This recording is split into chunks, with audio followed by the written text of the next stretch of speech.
Jadi kalau memang mau serius, memang harus satu ada disinsentif, satu diberikan insentif gitu.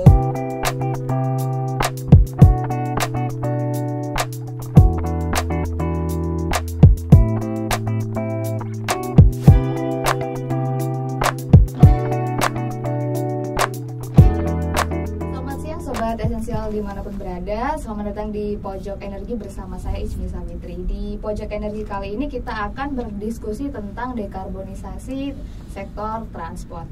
Berbicara tentang dekarbonisasi sektor transport tentu tidak akan terlepas dari adopsi kendaraan listrik. Belakangan pemerintah juga gencar mendorong penetrasi kendaraan listrik dengan memberikan sejumlah insentif, baik itu insentif fiskal dan juga non-fiskal. Dan insentif yang digulirkan oleh pemerintah untuk kendaraan listrik menjadi salah satu strategi pemerintah untuk menurunkan emisi. Hasil kajian dari Institute for Essential Services Reform atau ISR menunjukkan bahwa baik motor listrik dan juga mobil listrik memiliki biaya operasional dan juga emisi yang lebih rendah dibandingkan dengan motor dan mobil konvensional.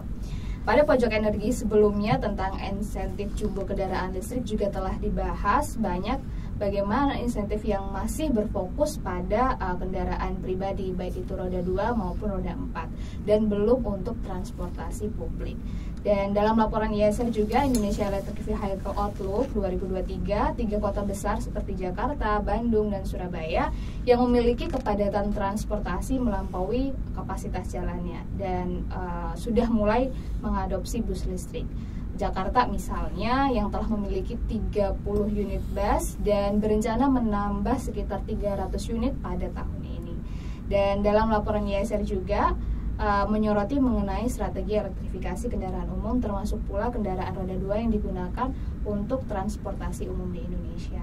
Selain Jakarta, kota-kota lain yang juga mulai mengadopsi kendaraan listrik adalah Bandung dan juga Surabaya, yang juga mengoperasikan sekitar 30 unit e-bus yang digunakan dalam acara G20 tahun lalu. Sayangnya, e-bus yang sudah ada dan ex-G20 ini dihentikan atau tidak beroperasi setelah 2 minggu diluncurkan karena masalah baterai dan juga pengisian daya. Mirip dengan Bandung yang mempunyai masalah dengan suku cadang bis listrik.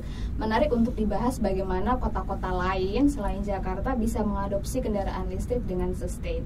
Dan di topik Pojok Energi kali ini akan membahas tentang jika kota lain ingin kembangkan kendaraan listrik seperti Jakarta dan Bali. Bersama narasumber kita, yang pertama ada Bu Indira Damayono, Bu Ira. Kemudian yang kedua ada Ilham Surya, peneliti kebijakan lingkungan ISR. Selamat siang, Mas Ilham. Siang. Baik, menarik ketika kita berbicara tentang adopsi kendaraan listrik, Bu Ira dan Mas Ilham. Mungkin pertama saya ingin ke Bu Ira dulu. Ketika bicara dekarbonisasi sektor transport gitu ya Bu, apa yang masih menjadi hambatan utama gitu ya dalam pembangunan ekosistem untuk kendaraan listrik itu sendiri?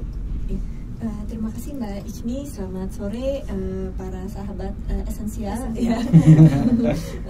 Ya, mungkin kita langsung aja menjawab ya dari pertanyaan Mbak Ichmi, apa yang menjadi hambatan sekarang untuk pengembangan ekosistem kendaraan listrik.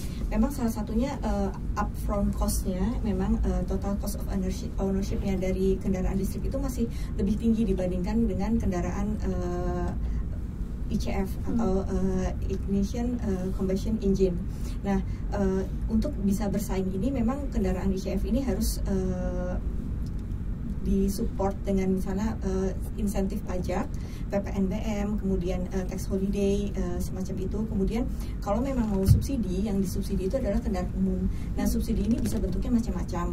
Subsidi bisa bentuknya penjaminan gitu ya. Jadi misalnya penjaminan dari suku bunga agar suku bunganya bisa lebih rendah, seperti mungkin saya sudah sebutkan dulu. Kemudian juga penjaminan misalnya untuk resiko usaha. Jadi misalnya 5 tahun dijamin bila misalnya lebih dari 5 tahun itu menjadi tanggungan pemerintah gitu ya untuk biaya cost dari capital cost-nya untuk investasi kendaraan listrik ini.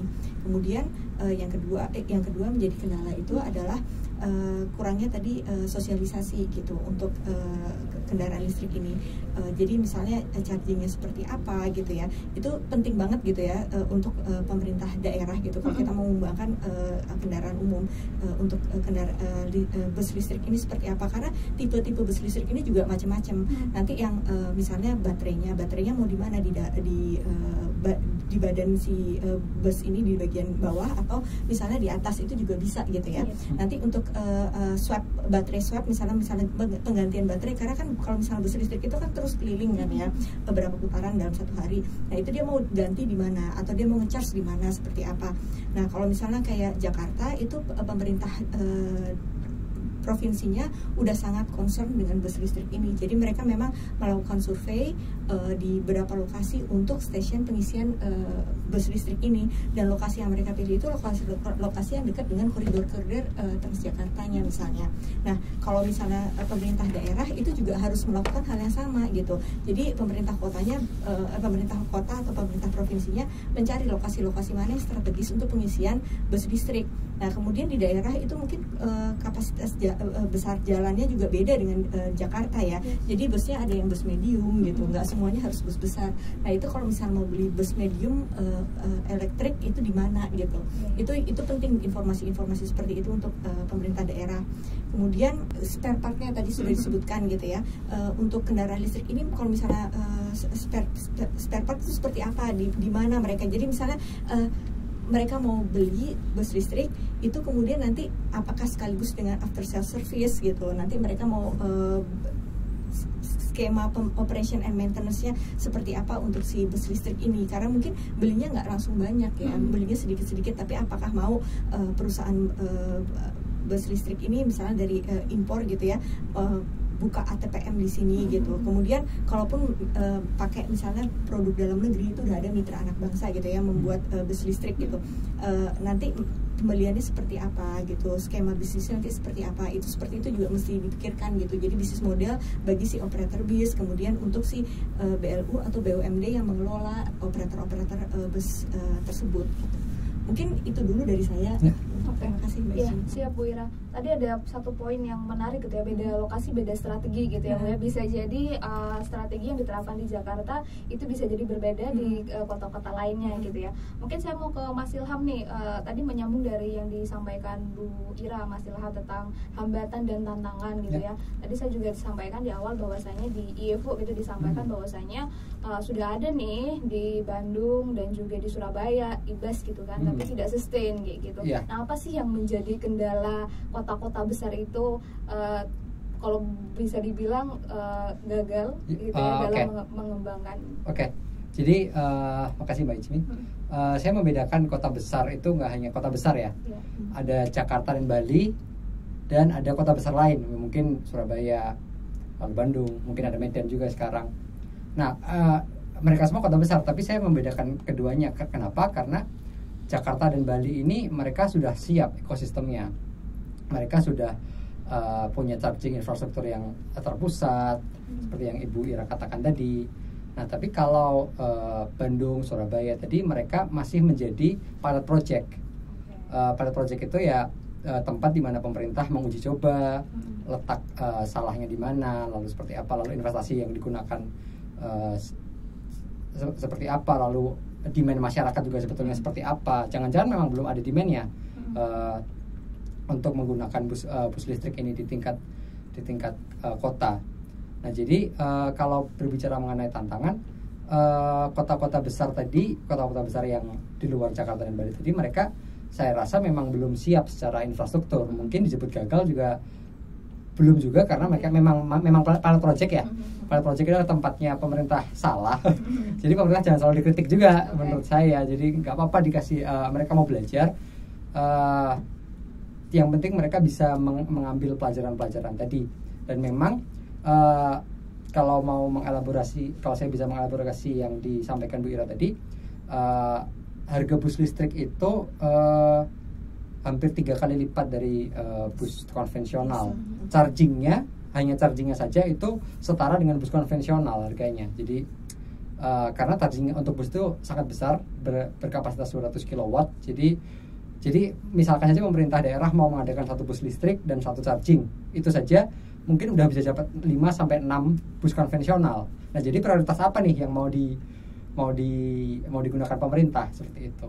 Jadi pertanyaan-pertanyaan itu yang harus dijawab pemerintah di pilot project ini, terutama di kota-kota pilot project tadi, Bandung, Surabaya, Medan dan sebagainya.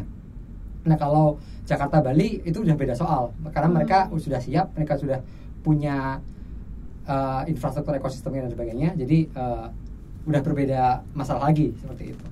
Oke, siap. Mas Ilham tadi menarik ya. Berarti poinnya adalah untuk infrastruktur di luar Jakarta dan Bali masih belum siap, belum sesiap Jakarta dan Bali. Betul. Gitu ya. Dan tadi kita juga perlu mengapresiasi pemerintah gitu ya dalam pengadaan itu walaupun dalam realisasinya masih banyak pembelajaran yang tentunya harus diperbaiki seperti itu. Baik, terima kasih. Mungkin ke Bu Ira nih, menarik kalau tadi Mas Ilham bilang infrastrukturnya dulu baru nanti ada demand-nya, selalu menjadi diskusi gitu ya Bu ya. Tapi idealnya seperti apa sih Bu untuk kota-kota lain supaya bisa progresif Jakarta dan Bali? Apakah memang harus ada infrastrukturnya? Tapi kan kembali ke pertanyaan investor, mau nggak sih investor ini menginvestasikan infrastruktur yang masih belum kelihatan demand gitu? Iya, menarik Mas Ilham dan Mbak Ichmi ya, tadi udah dijelaskan sama Mas Ilham juga. Memang pembangunan infrastruktur ini penting ya, dan itu memang salah satu tanggung jawab dari pemerintah. Jadi sebenarnya untuk infrastruktur ini juga penting itu dilihat kapasitas fiskal daerah ya. Jadi kemampuan daerah untuk mengadakan gitu ya tadi kalau untuk kita bicara tentang charging station untuk bus gitu ya, memang butuh lahan untuk bus itu bisa berputar gitu. Dan tadi bus-bus itu juga size-nya berbeda-beda mungkin ya, ada yang medium, ada yang besar gitu. Jadi gimana waktu tunggunya, daya chargingnya berapa lama gitu. Nanti gimana dia masuk lagi ke dalam koridor gitu. Dan kondisi di setiap daerah tadi beda-beda. Ada yang misalnya untuk bus rapid transit ya, BRT, itu ada yang udah di median jalan, ada yang masih di samping gitu. Nah itu nanti gimana gitu mereka mau berputar atau masuk lagi ke dalam koridor gitu, supaya tidak menimbulkan kemacetan. Jadi butuh lahan yang cukup besar. Nah kalau misalnya saya tadi ambil contoh lagi misalnya di Jakarta gitu ya, mereka switching dari SPBG, gimana SPBG ini dipakai untuk charging listrik gitu, bus listrik gitu. Itu sudah ada lahannya, sudah ada sarana prasarananya di sana sehingga lebih mudah gitu. Dan mereka melakukan survei di beberapa lokasi yang mana itu misalnya lahannya milik Pemda gitu ya, dan itu lahannya cukup luas sehingga bisa dipakai untuk infrastruktur charging tadi. Kemudian mereka juga udah mulai survei gitu ya untuk pasang solar PV gitu untuk supaya benar-benar green gitu. Jadi benar-benar mereka udah memikirkan semuanya. Jawa Barat juga saya rasa saya udah pernah diskusi dinas SDM-nya juga sudah memikirkan gimana charging station dengan solar PV gitu. Mereka udah memikirkan ke sana gitu. Cuma tadi kapasitas fiskalnya juga. Jadi anggaran itu kan juga nggak semuanya langsung di-approve ya gitu. Ada yang dicoret atau apa gitu. Jadi kemampuan fiskal daerah juga harus dipertimbangkan dalam hal ini. Kemudian kapasitasnya juga, kapasitas operatornya, pengelolanya gitu. Karena nanti ada yang mengelola si charging stationnya gitu, siapa yang bertanggung jawab, dinas mana. Kemudian ada yang BLU atau BUMD yang mengelola bus listriknya gitu. Mereka juga butuh capacity building gitu ya, untuk misalnya operation dan maintenance, karena bus listrik ini baru gitu. Kemudian kalau misalnya nanti ada masalah dan sebagainya, itu siapa yang akan support untuk membantu gitu ya. Kalau misalnya kondisi busnya rusak atau apa, memang mungkin itu tanggung jawab dari operator. Tapi mau nggak mau BLU atau BUMD ini juga harus tahu gitu kondisinya seperti apa gitu, karena kualitas layanan itu penting kan untuk masyarakat. Ada standar pelayanan minimum. Nah si bus listrik ini juga harus masuk ke dalam standar pelayanan minimum itu gitu. Busnya harus seperti apa, layanannya juga harus seperti apa, kalau ada kerusakan seperti apa. Nah kalau tadi kurang misalnya spare partnya atau apa, nanti jangan sampai terjadi sama seperti bus BBG yang dulu gitu, yang terjadi kanibalisme gitu. Jangan sampai hal itu terjadi dengan bus listrik. Jadi memang harus dipikirkan juga bisnis modelnya tadi gitu ya, untuk operator yang mengoperasikan bus listrik itu agar sustain. Kemudian kapasitas fiskal daerah juga, kemudian tadi kapasitas sumber daya manusianya juga untuk mengoperasikan bus listrik ini, juga sarana dan prasarananya. Ya mungkin itu catatan dari saya. Terima kasih Mbak Ismi. Oke, nanti saya akan follow up terkait tentang SDM gitu ya untuk di daerah. Tapi saya sebelumnya mau ke Mas Ilham dulu. Tadi disampaikan Bu Ira tentang kapasitas fiskal daerah gitu, Mas Ilham. Bagaimana Mas Ilham melihat ini gitu ya, kebijakan dan juga regulasi yang ada di daerah gitu ya untuk baik itu insentif fiskal dan non fiskal. Seperti apa? Apakah sudah oke atau sepertinya ada yang perlu ditingkatkan gitu dari insentif itu? Ya, jadi kalau kita berbicara mengenai anggaran daerah itu sebetulnya kebanyakan masih digunakan untuk ASN atau gaji ASN, itu lebih dari 50%. Jadi memang anggaran daerah itu memang sangat terbatas, kecuali daerah-daerah besar seperti Jakarta ya, yang memang sangat besar. Jadi saya rasa memang bukan perihal mau atau tidak, tapi perihal apakah daerah tersebut memang mampu atau tidak. Dan tadi disampaikan bahwa kalau memang tidak mampu mengelektrifikasi public transport ya memang tidak perlu diusahakan, karena sebetulnya dari secara paradigma yang besar, paradigma kami ISR dalam dekarbonisasi transportasi itu ada namanya avoid, shift, dan improve tadi, mungkin itu sudah dijelaskan di report IEFO kami. Avoid itu hindari berpergian, shift itu gunakan transportasi publik, dan improve itu gunakan teknologi yang lebih baik untuk setiap kendaraannya. Nah, elektrifikasi public transport itu sangat baik, sangat ideal karena mereka mencakup S dan mencakup I, mencakup shift dan mencakup improve. Tetapi 3 ini bukan substitusi, 3 ini lebih ke prioritas. Jika bisa lakukan A, avoid dulu, lakukan dulu. Lalu lakukan shift. Jika tidak bisa ya sudah, lakukan improve. Jadi kapasitas pemerintah daerah adalah melakukan belum bisa melakukan improve, lakukan saja shift dulu. Pastikan kendaraan transportasi umum apapun itu bentuknya, mau EV atau tidak, itu tersedia, terintegrasi dengan baik sehingga masyarakat bisa mengandalkan transportasi itu, sehingga terjadi shift tadi. Jadi jangan terbalik pemerintah daerah, shift dulu baru kita improve. Karena juga saya melihat kalau di beberapa kota memang belum memiliki sistem transportasi publik yang baik, dan jika memaksakan untuk elektrifikasi itu malah satu mubazir dan dua menghabiskan anggaran. Jadi ya itu tadi, jangan terbalik.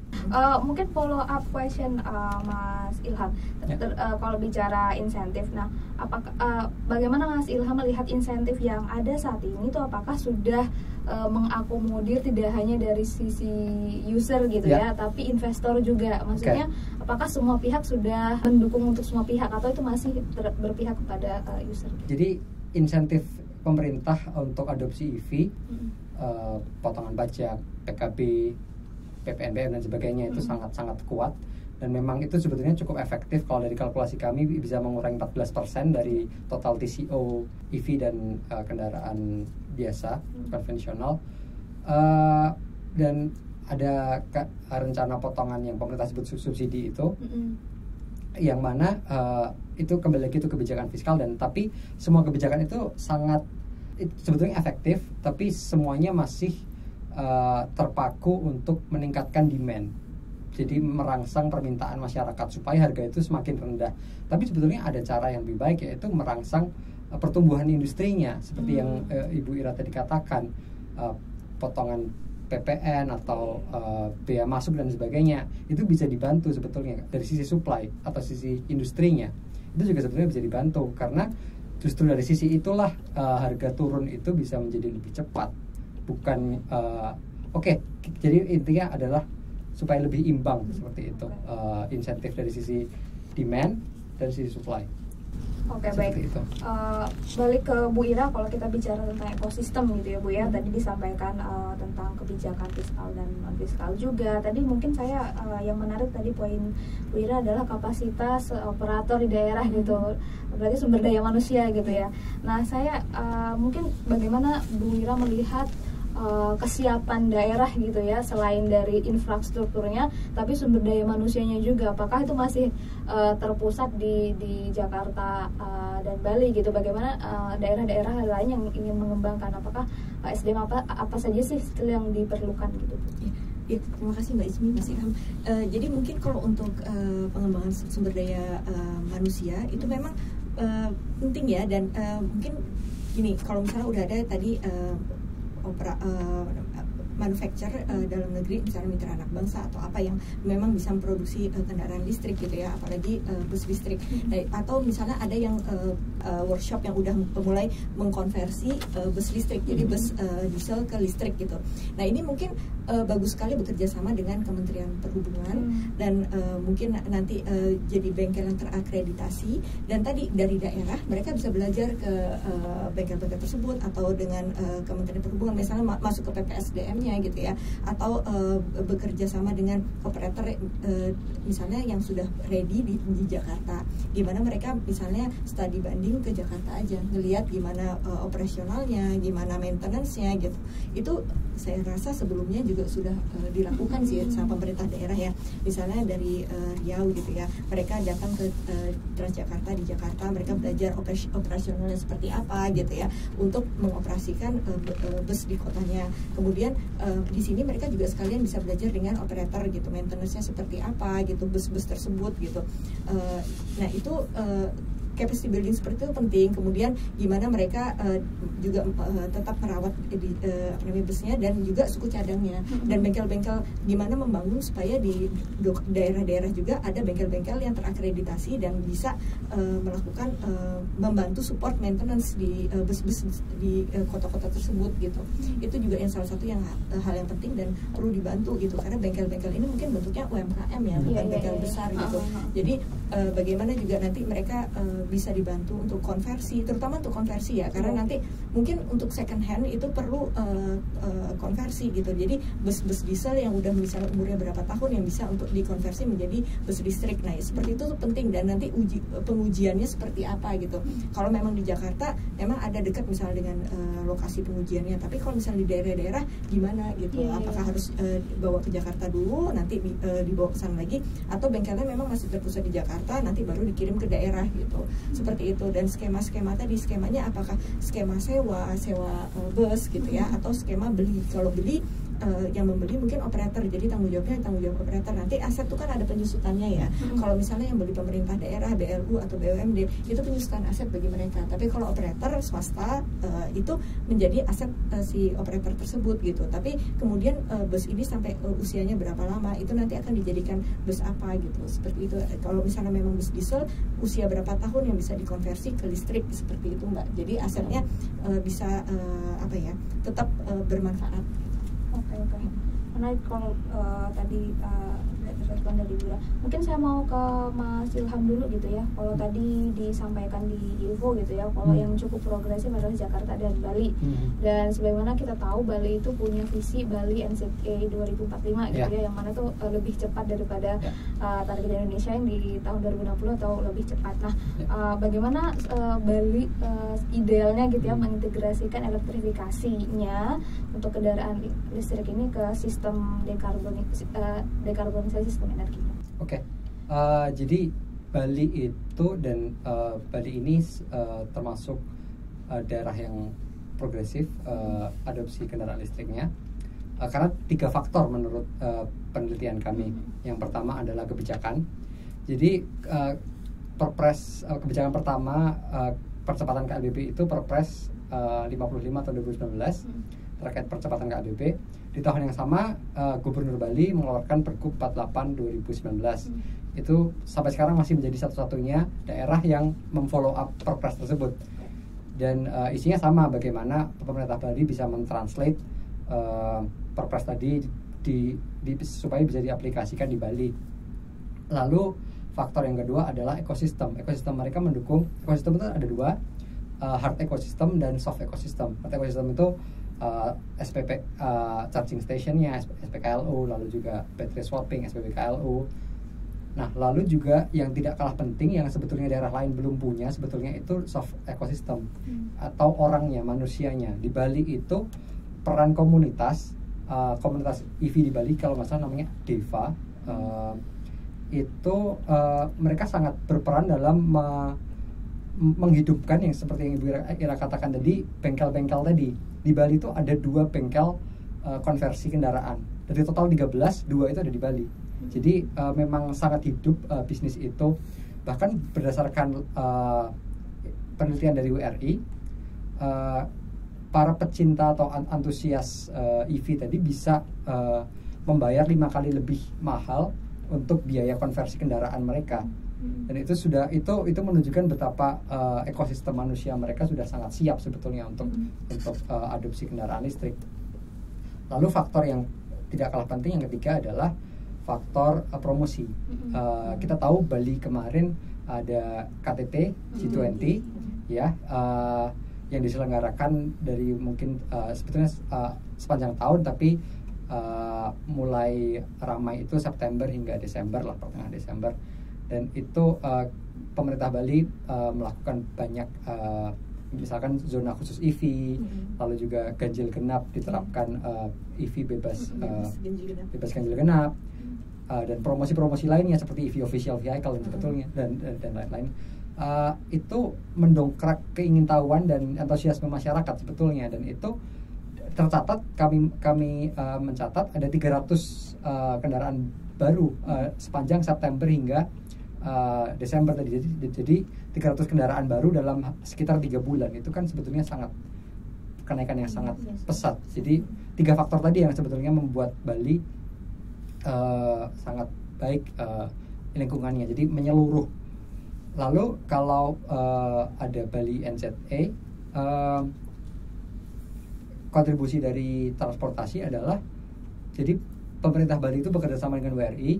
Mereka akhir tahun lalu sudah membuat RAD, rencana aksi daerah, yang dimana mereka implementasikan mulai tahun ini bagaimana penerapan EV misalkan di zona-zona pariwisata.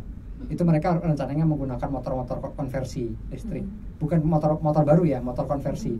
Itu kan tidak hanya itu membantu bengkel-bengkel UMKM tadi, dan itu memang disediakan marketnya oleh pemerintah.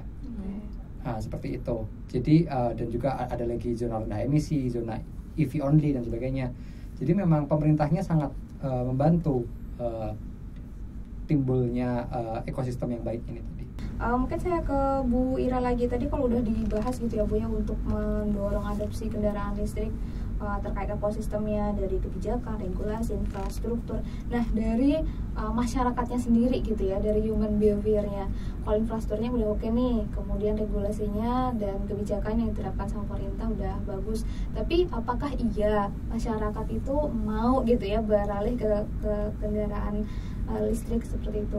Kalau masyarakat tadi mungkin lihat dari upfront cost-nya tadi, mungkin ya, dari total cost of ownership-nya tadi kan masih sangat tinggi ya dibandingkan dengan mobil-mobil.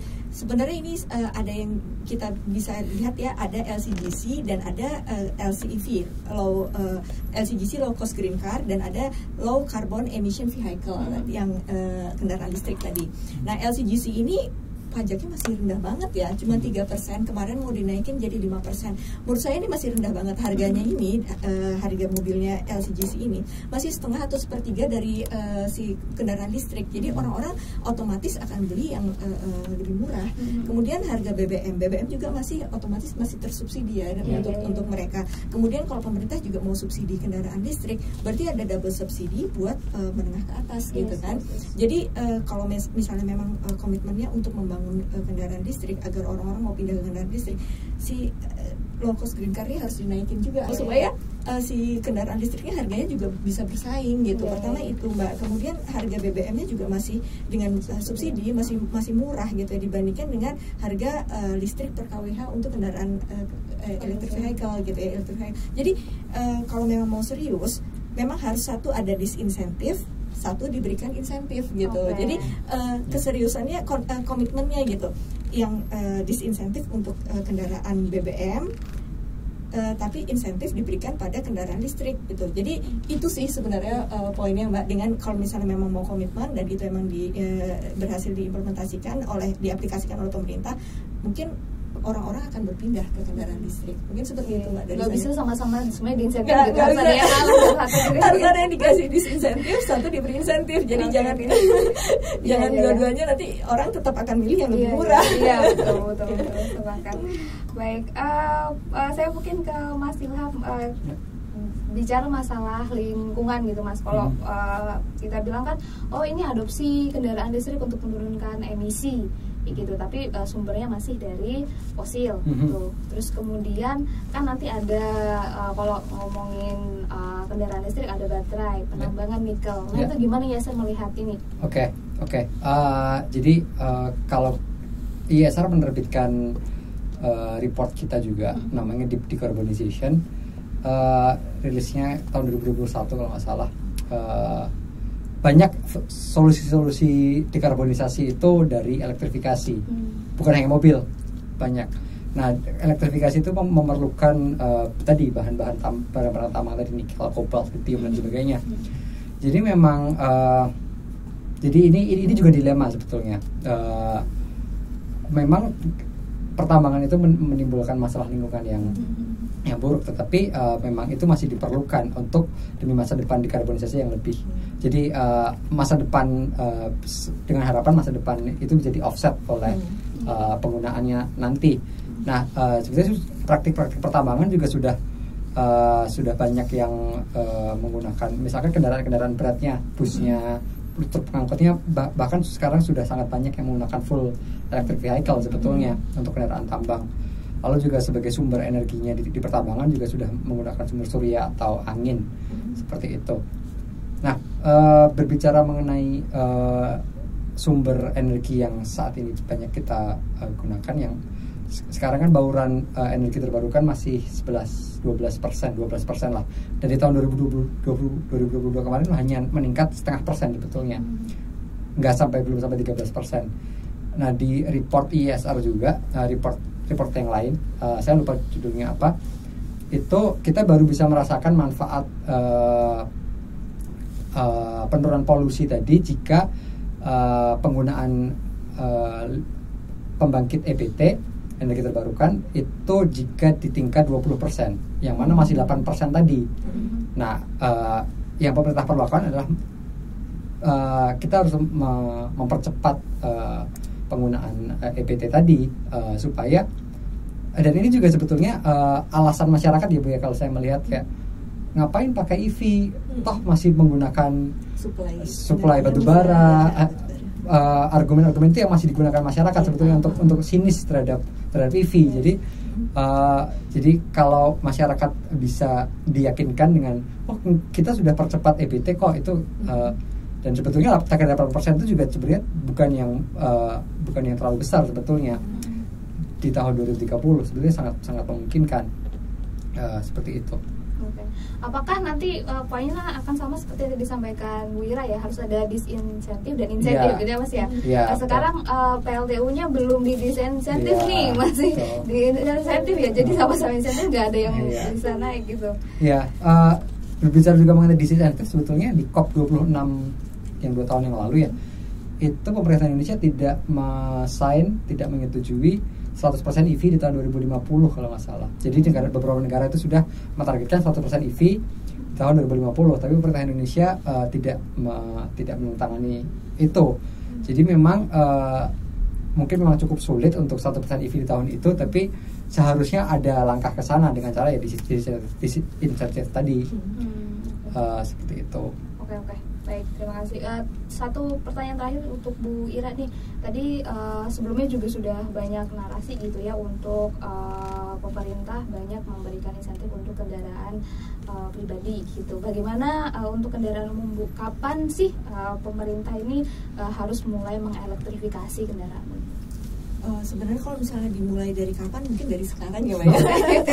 Sebenarnya angkutan umum ini kan masih di bawah kok harus berkoordinasi dengan Kementerian Perhubungan ya, karena kalau angkutan kendaraan pribadi itu dilepas ke pasar, kendaraan angkutan barang juga dilepas ke pasar, tapi kan kalau kendaraan umum itu memang masih koordinasi dengan perhubungan. Saya rasa perhubungan itu sudah juga mempunyai peta jalan, roadmap kendaraan listrik gitu, termasuk untuk kendaraan umumnya. Kemudian 3 pilot tadi di Jakarta, Bali, dan Jawa Barat, memang 3 provinsi itu gitu. Nah, saya rasa keseriusan kementerian ini sudah ada, tapi tadi Kementerian Perhubungan ini nggak bisa jalan sendiri, harus kerjasama dengan SDM, kemudian harus kerjasama juga dengan pemerintah daerah. Jadi tadi kesiapan pemerintah daerah itu penting banget, dan gimana membangun kapasitas mereka, termasuk juga tadi Mas Ilham juga menyampaikan gimana di Bali itu bisa jalan, bahwa ada komunitas gitu, bahwa masyarakat juga teredukasi dan mereka juga support dengan program ini gitu, dan mereka juga mau gitu untuk mengeluarkan biaya tambahan untuk misalnya konversi tadi. Itu udah sangat bagus menurut saya ya, sangat hebat lah orang-orang di Bali mau konversi dengan kesadaran sendiri, human behavior tadi ya. Dan tadi kemudahan yang diberikan oleh pemerintah gitu. Jadi misalnya ada aturan tadi kendaraan listrik bebas ganjil genap, kemudian kemudahan bagi orang-orang untuk akses ke bengkel-bengkel yang sudah terakreditasi gitu, jaminan bahwa ada spare part dan sebagainya. Itu menurut saya penting sih untuk mempermudah orang untuk pindah ke electric vehicle. Dan tadi kalau misalnya pemerintah udah komitmen seperti tadi, akan mudah juga bagi kendaraan umum untuk berpindah ke kendaraan listrik tadi. Baik, mungkin saya mau minta closing statement nih, saya dari Mas Ilham dulu gitu ya. Mas Ilham, closing statementnya adalah untuk dekarbonisasi sektor transportasi nih ya, maksudnya bagaimana sih daerah-daerah lain gitu ya, supaya tidak Jakarta sentris, kemudian tidak fokus di Bali saja, bisa juga mengadopsi kendaraan listrik, apa yang jadi PR bersama gitu ya, tidak hanya pemerintah tapi silakan. Makasih. Jadi closing statement saya adalah jika kita berbicara mengenai dekarbonisasi transportasi, kembali lagi paradigma avoid, shift, dan improve datang. Hindari ini semua bisa dilakukan, kita semua bisa melakukannya sebetulnya secara kesadaran pribadi sendiri, karena avoiding transportation itu bukan hanya ketika saya harus kerja, enggak, weekend gitu misalkan. Kalau memang tidak bisa melakukan transportasi, ya sudah di rumah saja. Perusahaan-perusahaan juga bisa jika memang memungkinkan, terapkan saja WFH, work from home, itu juga bisa. Jadi kembali lagi kita sendiri tidak harus beli kendaraan listrik untuk contribute ke dekarbonisasi transportasi tadi. Lalu juga shifting ke public transport, ke transportasi publik. Saya lihat sebetulnya di luar dari daerah yang sudah kita sebutkan, Solo itu sudah sangat banyak untuk ukuran kota yang tidak terlalu besar. Solo itu memiliki BRT yang sudah sangat banyak, dan bahkan sebetulnya idealnya transportasi publik itu jedanya mungkin 10-15 menit. Dan Solo itu bahkan kurang dari itu. Jadi memang sudah sangat baik. Jadi cobalah menggunakan itu di daerah kalian semua, menggunakan transportasi publik yang sudah disediakan itu. Lalu juga memang jika memang tidak memungkinkan, ya sudah beralihlah ke kendaraan listrik atau kendaraan yang lebih rendah emisi seperti itu. Seperti itu. Oke, baik, terima kasih. Pertanyaan yang sama untuk Bu Ira, silakan Bu. Setuju untuk dekarbonisasi transportasi itu penting, avoid, shift, improve tadi udah dijelaskan sama Mas Ilham konsepnya satu-satu. Kemudian untuk angkutan umum itu memang harus dipertimbangkan 3A, yaitu affordable, accessible, dan available. Tadi mungkin ini yang jadi closing statement kita, bahwa untuk kendaraan umum itu mau pakai kendaraan listrik atau kendaraan apapun itu harus tadi available, accessible, dan affordable bagi masyarakat. Mungkin itu dari saya. Terima kasih.